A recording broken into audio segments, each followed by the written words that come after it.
Hello ಎಲ್ಲರೂ ಹೇಗಿದ್ದೀರಾ? ನಾನಂತೂ ತುಂಬಾ ಚೆನ್ನಾಗಿದ್ದೀನಿ. ನೀವು ಕೂಡ ಚೆನ್ನಾಗಿದ್ದೀರಾ ಅಂತ ಅಂದ್ಕೊಂಡಿದ್ದೀನಿ. Welcome back to my channel. ಏನಪ್ಪ ವಿಷಯ ಅಂತ ಅಂದರೆ, ಇನ್ನೇನು ಹಬ್ಬ, ಯುಗಾದಿ ಹಬ್ಬ ಇನ್ನೊಂದು 3 ಡೇಸ್ ಇರ್ಬೋದು. ಹಾಗಾಗಿ ಸ್ಯಾರಿ ಪ್ರೀ ಪ್ಲೇಟಿಂಗಿಗೆಲ್ಲ ಬರ್ತಾ ಇದೆ ಒಂದೊಂದೇ ಸ್ಯಾರೀಸು. ಅದರಿಂದ ಇವತ್ತು ಕೂಡ ಒಂದು ಸ್ಯಾರಿ ಪ್ರೀ ಪ್ಲೇಟಿಂಗಿಗೆ ಬಂದಿತ್ತು ಸ್ಯಾರಿನ. ಹಾಗೆ ನಾನು ಒಂದು ವೀಡಿಯೋ ಕೂಡ ಮಾಡಿಬಿಡೋಣ, ಯಾಕಂದರೆ ಹೌಸ್ ವೈಫ್ ಇರ್ತಾರೆ, ಅವ್ರಿಗೂ ಕೂಡ ಒಂದು ಸ್ವಲ್ಪ ಯೂಸ್ ಆಗುತ್ತೆ. ಅಂದರೆ ಹಬ್ಬ ಹರಿದಿನಗಳಲ್ಲಿ ನಮಗೆ ಫ್ರೀ ಇರಲ್ಲ, ಅದರಲ್ಲಿ ಸ್ಯಾರಿ ಪಿನ್ ಮಾಡಿಕೊಂಡು. ಅಂದರೆ ಯುಗಾದಿ ಹಬ್ಬ ಕೇಳಲೇಬೇಕಾ ನಾವು? ಮನೆ ಕ್ಲೀನ್ ಮಾಡಬೇಕು, ಪ್ರತಿಯೊಂದನ್ನು ಕ್ಲೀನ್ ಮಾಡಬೇಕು, ರೆಸ್ಟ್ ಅನ್ನೋದೇ ಇರಲ್ಲ. ಫುಲ್ಲು ಹಬ್ಬದ 2 ವಾರದ ಹಿಂದೆ ಫುಲ್ಲು ಕೆಲಸ ಅಂತ ಇರ್ತೀವಿ. ಅದಕ್ಕೇ ಒಬ್ಬರು ಜಾಸ್ತಿ ಕೆಲಸ ಇದು ಮಾಡ್ಕೊಳ್ಳೋದು ಬೇಡ ಬಿಡು, ಒಂದು 200 ರೂಪಾಯಿ ಹೋದ್ರೂ ಪರವಾಗಿಲ್ಲ, ಮಾಡಿಸ್ಬಿಟ್ರೆ ಆರಾಮಾಗಿ ಉಡ್ಕೋಬೋದು ಅಂತ ಒಬ್ಬರು ಯೋಚನೆ ಮಾಡ್ತಾರೆ.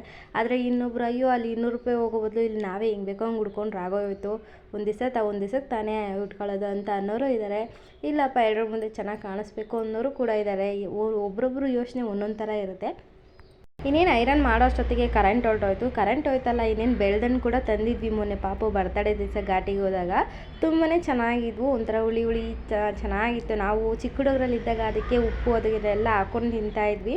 ಉಪ್ಪು ಖಾರ ಇಲ್ಲಾಂದರೆ ಬೆಲ್ಲ ಹಾಕ್ಕೊಂಡು ಮಿಕ್ಸ್ ಮಾಡ್ಕೊಂಡು ಜ್ಯೂಸ್ ಥರ ಮಾಡ್ಕೊಂಡು ಕುಡಿತಾಯಿದ್ವಿ. ಆದರೆ ಇವಾಗ ನಾನು ಮದುವೆದಾಗೆ ನಾನು ಬಿಟ್ಟಿದ್ದೆ ಅದನ್ನ. ಮೊನ್ನೆ ರೀಸೆಂಟಾಗಿ ಪಾಪು ಬರ್ತಡೇ ದಿವಸ ದೇವಸ್ಥಾನಕ್ಕೆ ಹೋದಾಗ ಸಿಕ್ಕಿತ್ತು. ಆವಾಗ ತಂದಿದ್ವಿ, ಅದನ್ನ ಜ್ಯೂಸ್ ಮಾಡಿಬಿಡೋಣ ಅಂತೇಳ್ಬಿಟ್ಟು ತೊಗೊಂಡಿದ್ವಿ. ಒಂದು 4 ತೊಗೊಂಡಿದ್ದೆ ಬೆಲ್ದಣ್ಣು. ತುಂಬಾ ಚೆನ್ನಾಗಿತ್ತು. ಅದು ಒಂಥರ ಇನ್ನೊಂದು ಕೆಂಪು ಕಲರ್ ಇದೆ, ಅದು ಮೋಸ್ಟ್ಲಿ ಹೊರ್ಟೋಗಿದೆ ಅಂತ ಅಂದ್ಕೊಂಡೆ. ಇಲ್ಲ, ಅದು ತುಂಬಾ ಚೆನ್ನಾಗಿತ್ತು. ಅಂದರೆ ಅದು ಸಿಪ್ಪೆ ಮಾತ್ರ ಫುಲ್ಲು ಗಟ್ಟಿ, ಇಷ್ಟು 4-5 ಸಲ ಹೊಡೆದು ಓಪನ್ ಮಾಡಿದ್ದಾಯಿತು. ಅದನ್ನ ಎಲ್ಲನೂ ನೀಟಾಗಿ ಸ್ಪೂನಲ್ಲೆಲ್ಲ ತಕ್ಕೊಂಡು ಒಂದು ಬೌಲ್ಗೋ ಇಲ್ಲ ಪ್ಲೇಟ್ಗೋ ಹಾಕ್ಕೊಂಡಿದ್ದೆ. ಆಮೇಲೆ ಅದಕ್ಕೆ ಒಂದು ಬಟ್ಲಷ್ಟು ಬೆಲ್ಲನ ನಾನು ತುರ್ಕೊಂಬಿಟ್ಟಿದ್ದೆ. ತುರ್ಕೊಂಡ್ರೆ ಬೇಗ ಚೆನ್ನಾಗಿದಾಗುತ್ತೆ, ಇಲ್ಲಾಂದರೆ ಮಿಕ್ಸಿ ಜಾರಲ್ಲಿ ನುಣ್ಣಗಾಗಲ್ಲ ಅಂತೇಳ್ಬಿಟ್ಟು ನೀಟಾಗಿ ತುರ್ಕೊಂಬಿಟ್ಟು ಒಂದು ಪ್ಲೇಟ್ಗೆ ಹಾಕಿದ್ದೆ. ಅದನ್ನು ಮತ್ತು ಇದನ್ನ ಸಿಂಪಲ್ಲಾಗಿ ಮಾಡ್ಕೊಂಬಿಡೋಣ ಜ್ಯೂಸ್ ಅಂತ ಹೇಳ್ಬಿಟ್ಟು ಎರಡೂ ಮಿಕ್ಸಿಗೆ ಹಾಕೋಣ ಅಂದ್ಬಿಟ್ಟು ಇದು ಮಾಡಿದೆ. ಯಾಕಂದರೆ ಕರೆಂಟ್ ಇಲ್ವಲ್ಲ, ಐರನ್ ಬಾಕ್ಸ್ ಆದರೂ ಓಡಲ್ಲ. ಆದರೆ ಇದು UPS ಇಂದ ಮಿಕ್ಸಿ ಜಾರ್ ಓಡುತ್ತಲ್ವ, ಅದಕ್ಕೆ ಜ್ಯೂಸ್ ನೋಡೋಣ ಅದೇ ಟೈಮಿಗೆ. ಪಾಪು ಕೂಡ ಹೇಗೂ ಮಲಗಿದ್ದ. ಅವ್ನು ಮಲ್ಕೊಂಡಿದ್ದಾಗಲೇ ನನಗೊಂದು 4-5 ಅವರ್ಸು ಟೈಮ್ ಸಿಕ್ಬಿಡುತ್ತೆ. ಅಷ್ಟರಲ್ಲೇ ನಾನು ಆಲ್ಮೋಸ್ಟ್ ಎಲ್ಲ ಕೆಲಸನೂ ಕ್ಲಿಯರ್ ಮಾಡ್ಕೋಬೇಕು, ಇಲ್ಲಾಂದರೆ ಅವನು ಇದ್ದಾದ್ಮೇಲೆ ನನಗೆ ಕೆಲಸ ಮಾಡೋಕ್ಕೂ ಕೂಡ ಬಿಡಲ್ಲ. ಅದನ್ನು ಗ್ರೈಂಡ್ ಆಗಬೇಕಲ್ವ, ಅದಕ್ಕೇ ನಾನು ಗ್ರೈಂಡಿಗೆ ಜಾಸ್ತಿ ನೀರು ಆಗಿರಲಿಲ್ಲ. ಆಮೇಲೆ ಇವಾಗ ಫುಲ್ಲು ಗಟ್ಟಿಯಾಗಿ ಹೋಗಿತ್ತು ಅಂತ ಹೇಳ್ಬಿಟ್ಟು ನಾನು ಮಡಕೆ ನೀರನ್ನೇ ಯಾವಾಗೂ ಯೂಸ್ ಮಾಡೋದು, ಯಾವುದಕ್ಕಾದ್ರೂ ಆಗಲಿ ಜ್ಯೂಸಿಗೆಲ್ಲನೂ ತಣ್ಣಗಿರುತ್ತೆ ಒಂಥರ ಚೆನ್ನಾಗಿ. ಅದನ್ನೇ ಹಾಕ್ಬಿಟ್ಟು ಚೆನ್ನಾಗಿ ಮಿಕ್ಸ್ ಮಾಡ್ಕೋಬೇಕು. ಮಿಕ್ಸ್ ಮಾಡ್ಕೊಂಬಿಟ್ಟು ನೀವು ಸೋಸೋದಾದರೆ ದೊಡ್ಡ ಜಾರ ಇರುತ್ತಲ್ವ, ಅದರ ಸೋಸ್ಕೊಳ್ಳಿ.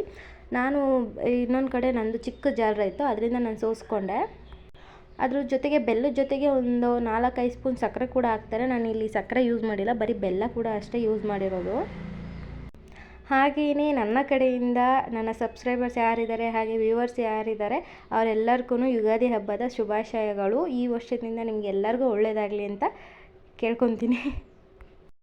ನಾನು ಜ್ಯೂಸ್ ಮಾಡಿಕೊಂಡು ಕುಡಿಯೋ ಅಷ್ಟೊತ್ತಿಗೆ ಕರೆಂಟ್ ಕೂಡ ಬಂತು. ಕುಡಿದ್ಬಿಟ್ಟು ನಾನು ಸ್ಯಾರಿ ಪ್ರೀ ಪ್ಲೇಟಿಂಗಿಗೆ ಇಳಿದೆ. ಒಂದೊಂದೇ ಫಸ್ಟ್ ಪಾರ್ಟ್ 1ಅಲ್ಲಿ ನೀಟಾಗಿ ಐರನ್ ಎಲ್ಲ ಮಾಡ್ಕೊಂಬಿಟ್ಟು ನೀಟಾಗಿ ಒಂದೊಂದೇ ಇವಾಗ ಸೆರಗು ಆಪೋಸಿಟ್ ಸೈಡ್ ಬರುತ್ತಲ್ವ, ಸೆರಗು ಆ ಕಡೆಯಿಂದ ನಾನು ನೆರಿಗೆ ಮಾಡ್ಕೊಳಕ್ಕೆ ಸ್ಟಾರ್ಟ್ ಮಾಡ್ತೀನಿ. ಒಂದೊಂದೇ ನೆರಿಗೆ ಮಾಡಿಕೊಂಡು ನೀಟಾಗಿ ಪ್ಲೇಟ್ ಥರ ನೀಟಾಗಿ ಜೋಡಿಸ್ಕೊಂಡು ಮೊದಲು ಒಂದು ಪಿನ್ ಹಾಕ್ಕೋಬೇಕು. ಅದಕ್ಕಿಂತ ಮುಂಚೆ ಐರನ್ ಮಾಡೋಕ್ಕೆ ಹೋಗ್ಬಿಡ್ರಿ, ಯಾಕಂದರೆ ಅದು ಮತ್ತೆ ಆ ಕಡೆ ಈ ಕಡೆ ಫುಲ್ಲು ಇದಾಗೋಗುತ್ತೆ. ಹಾಗೆಯೇ ನೀಟಾಗಿ ಒಂದೊಂದೇ ಮಾಡ್ಕೊತಾ ಇದ್ದೆ. ಸ್ಯಾರಿ ಪ್ರೀ ಪ್ಲೇಟಿಂಗ್ ಅಂದರೆ ಸುಮ್ಮನೆ ಅಲ್ಲ, ಯಾಕಂದರೆ ನಮಗೇನೆ ಒಂದು 1 ಅವರ್ 2 ಅವರ್ ಹಿಡಿಯುತ್ತೆ ನೀಟಾಗಿ ಪ್ಲೇಟ್ ಮಾಡಿ, ಹಾಗೆಯೇ ನೆರಿಗೆ ಮಾಡಿ, ಅದಕ್ಕೆ ಪಿನ್ಗಳನ್ನ ಹಾಕಿ.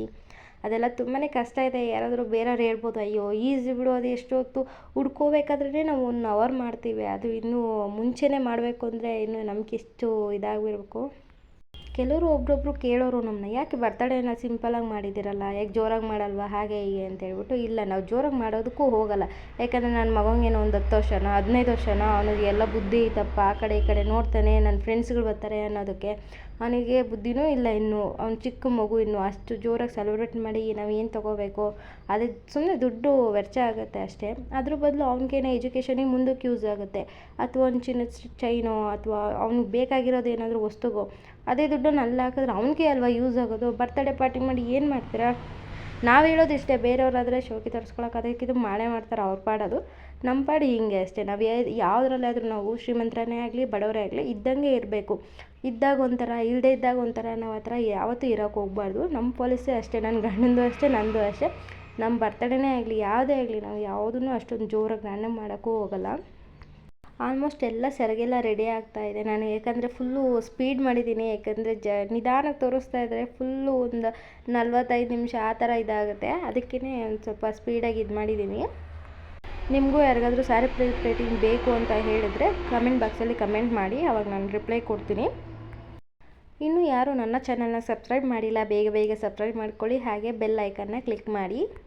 ಹಾಗೆ ಲೈಕು ಶೇರು ಕಮೆಂಟ್ಸು ಮಾಡೋದನ್ನ ಮರಿಬೇಡಿ. ಹಾಗಂತ ಇವಾಗ ಫುಲ್ಲು ಐರನ್ನೆಲ್ಲ ಮಾಡಿದಾಗೋಯ್ತು. ನೆರಿಗೆ ಕೂಡ ನೀಟಾಗಿ ಹಿಡ್ಕೊಂಡು ನೆರಿಗೆ ಎಲ್ಲ ಇದು ಮಾಡಿಕೊಂಡೆ. ಆದ್ರೂ ಈ ಥರ ಸ್ಮೂತ್ ಸೀರೆಗಳು, ರೇಷ್ಮೆ ಸೀರೆಗಳಾದರೆ ಬೇಗ ಬೇಗ ಆಗಿಬಿಡುತ್ತೆ. ಇನ್ನೊಂದು ಇರ್ತದೆ, ಐರನ್ ಮಾಡಿದ್ರೂ ಕುತ್ಕೊತಾ ಇರೋಲ್ಲ. ಆ ಥರ ಸ್ಯಾರಿಗಳಾದರೆ ತುಂಬಾ ಕಷ್ಟ. ಅದು 1 ಅವರ್ ಆಗೋ ಕೆಲಸ 2 ಅವರ್ ಆಗಿರುತ್ತೆ. ಇದಾದರೆ ತುಂಬಾ ಈಸಿ ಇತ್ತು. ಸ್ಯಾರಿ ಕೂಡ ತುಂಬಾ ಚೆನ್ನಾಗಿತ್ತು ಕಸ್ಟಮರ್ದು.